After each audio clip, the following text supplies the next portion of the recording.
If you want to quickly change the section layout in Squarespace without digging through extra settings, this video will show you the fastest way to do it. This is a really useful trick when you want to adjust the height of a section, make room for more content, or tighten up the spacing on your page without changing the overall design one step at a time. If you find this tutorial helpful, be sure to hit the like button and subscribe for more quick Squarespace tips just like this.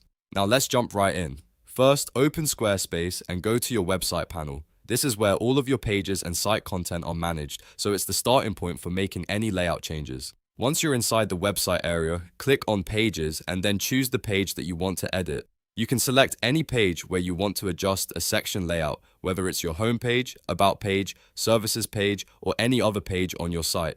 After selecting the page, click Edit in the top left corner. This opens the live editor so you can make changes directly on the page and see the results as you work. Now hover over any section on the page. When you do this, look toward the bottom of that section and you'll see a blue button with an arrow and lines on it. This is the control you need to resize the section quickly. Click on that blue button and drag it up or down depending on how much space you want the section to take up. Dragging it down will increase the section length, while dragging it up will make the section shorter. The best part is that this lets you adjust the section layout much faster than going into the edit options and manually changing the section row count. It's a simple drag and drop method that gives you more control over the spacing and appearance of your page in just a few seconds. This is especially helpful if you're trying to make a page feel cleaner, improve the flow of content, or align multiple sections more evenly. Keep in mind that small changes can make a big difference in how your site looks, so it's worth adjusting the layout until it feels just right.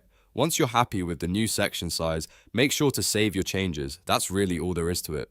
With this method, you can quickly change the section layout in Squarespace and save a lot of time compared to editing row settings manually. If this video helped you out, please give it a thumbs up and subscribe for more easy Squarespace tutorials. Thanks for watching, and I'll see you in the next one.